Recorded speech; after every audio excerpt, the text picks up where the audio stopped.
Money began to arrive home before the truth did. And when parents stop asking questions, lies grow faster. At first, the money came gently. Small transfers, carefully timed, always followed by a phone call.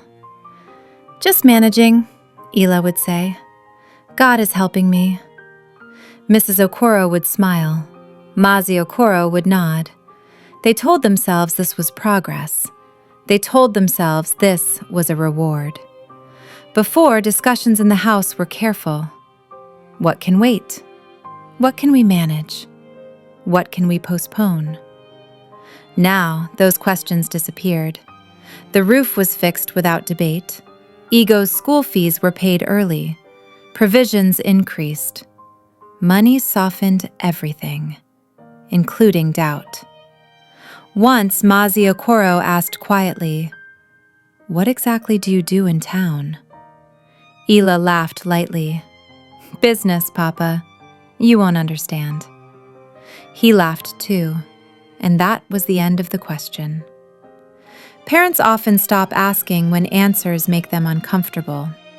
Neighbors began to talk. "Teacher's daughter is doing well, oh. Town has changed her."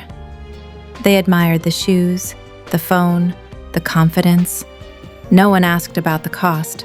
Success without explanation is still celebrated in silence. Ego watched her sister like a mirror.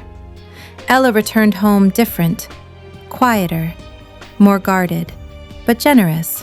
She bought Ego clothes, new sandals, a phone. "You'll understand soon," Ela said. Ego believed her, because blood builds trust faster than sense. Ela stayed for 2 weeks. Each day she carried herself like someone with control. Her parents relaxed. "She's responsible," Mrs. Okoro said. "She's grown," Mazi Okoro replied. They mistook distance for maturity. Even at home, Bella called. Not often, not urgently, just enough. "Don't forget where the money comes from. Opportunities don't wait." Ela listened, because comfort is addictive. One evening, as rain tapped gently on the roof, Ela spoke. "I think Ego should come with me to town." The room went quiet. "To do what?" Mrs. Okoro asked. Ela smiled. "Just to help me. My business is growing." Mazi Okoro frowned. "She's still young." Ela nodded quickly. "That's why I'll watch her closely." She spoke with confidence, and confidence is persuasive. "She won't suffer like I did. She'll learn early. I'll protect her." Each sentence sounded reasonable, but none of them were safe. Ego didn't speak, but her heart did. Town meant adventure. Town meant becoming like her sister. She trusted Ela. Ela lowered her voice. "Let her come. Just for a while." Mrs. Okoro looked at her husband. Mazi Okoro hesitated, then nodded. Parents sometimes say yes because saying no feels like fear. Ego packed quickly. Mrs. Okoro prayed longer than usual. Mazi Okoro gave advice he thought was enough. No one investigated. No one followed up. They trusted blood. What they didn't know was that trust was about to be tested. In a way, it could not survive. The road to town felt different for Ego. The air smelled unfamiliar. Buildings rose too quickly. Everything moved fast. She sat upright, alert, excited. Ela sat beside her, quieter than usual. Her phone buzzed. She silenced it. Again. Bella's apartment was neat, almost too neat. Shoes are lined carefully, curtains drawn halfway. Bella hugged Ego warmly. "So this is her," she said. "You look just like your sister." Ego smiled. Compliments are powerful currency. That first night, nothing happened. They ate together, they laughed, they watched television. Bella talked about rules. Not harsh rules, soft ones. Rules that sounded like protection. The next morning, Bella woke Ego early. "Town wakes early," she said. They went out, not far. Men looked longer than necessary. Ego noticed. She said nothing. Children often sense danger before they understand it. That night, Ego asked quietly, "Sister, what exactly do you do here?" Ella froze, then smiled. "Business," she said. "What kind?" Ella stood up. "Sleep. You'll understand later." Understanding was delayed on purpose. Bella spoke to Ego alone, not threatening, not direct. She talked about poverty, about helping the family. "Your sister is carrying a lot," Bella said. "She needs support." Responsibility was planted gently. Ella watched. She listened. She said nothing. Silence is agreement when power is unequal.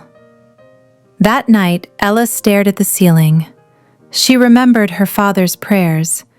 Then she remembered the money. That night, men arrived. Ego sat quietly. Bella waited.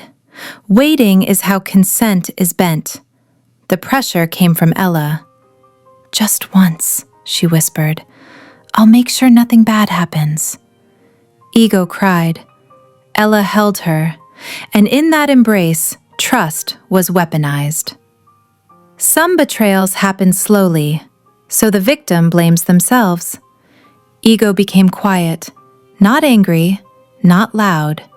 Quiet, the dangerous kind. Ella avoided her eyes. Bella counted money. No one spoke. Ego stopped eating properly. Vomiting followed. Headaches came. "She's adjusting," Bella said. Ella wanted to believe that. Belief was easier than guilt. Fever followed, then weakness, then bleeding that should not have been there. Hospital visits were delayed. "Too many questions," Bella said. Time was lost. One night, Ego collapsed, blood on the floor, Ella screaming, sirens, and miles away. Mrs. Okoro woke suddenly from sleep. The smell of disinfectant filled the air. Ella sat shaking. Bella stood, already calculating the distance. The doctor spoke quietly. "We need her parents." Ella cried into the phone. That was enough. Mazi Okoro dropped it. Parents know before details arrive. The doctor explained carefully. Infection, trauma, complications. She will live. "But her life has changed," Mrs. Okoro screamed. Ego lay still. "Mummy?" she whispered. That one word destroyed the room. Ella stood at the back, unseen, unforgiven. Bella disappeared. Money lay untouched. The village whispered. Ella left town with guilt instead of bags. But survival is not restoration. Nightmares replaced sleep. Fear replaced trust. Healing would be slow. Some things never fully heal. Months later, Ego returned home. Thin, quiet, alive. The house changed to protect her. Mrs. Okoro stopped smiling too quickly. Mazi Okoro stopped trusting too easily. Questions were now asked early. Where did it come from? Who gave it to you? What do they want? What did you do for it? Silence was no longer praised. If Ego became quiet, her mother noticed. If Ego flinched, her father noticed. They no longer called it maturity. They called it what it was: warning. They rearranged their lives around her healing. Doctors became familiar names. Counseling became a normal word in the house. Prayers still happened. But this time, prayers did not replace action. Ela stayed away for a long time.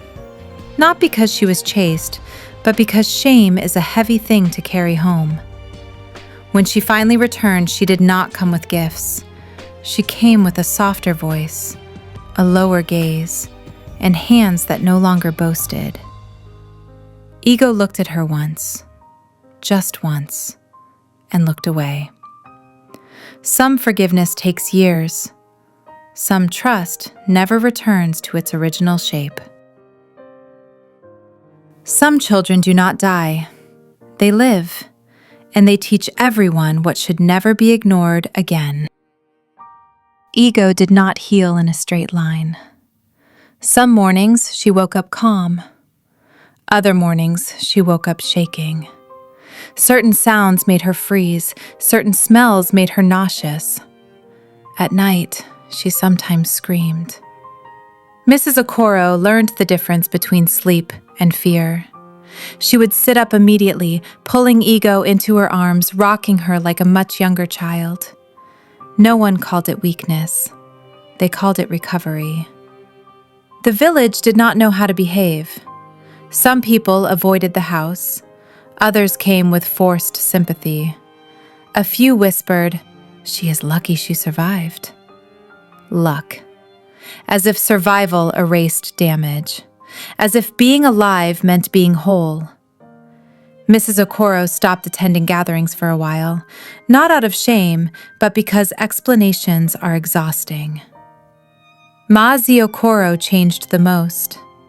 He stopped laughing easily, stopped making jokes with neighbors. When young girls greeted him, he looked at them longer than politeness required, not with suspicion, with responsibility. He began speaking to fathers quietly. "Ask questions," he would say, "even when answers make you uncomfortable." Some listened, some didn't, but the words were planted.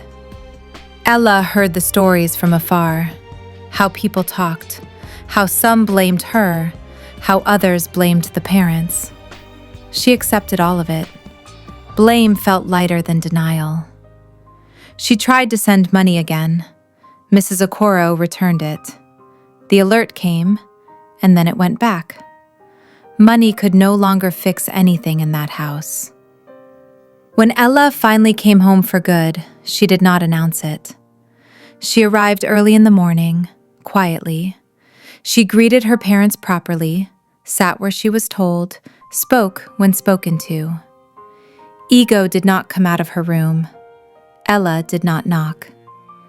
Some apologies are not words. They are patience. Weeks passed. One evening, Ego stepped outside.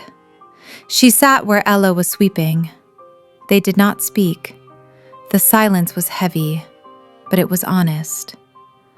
After a long time, Ego said quietly, "You should have asked more questions too."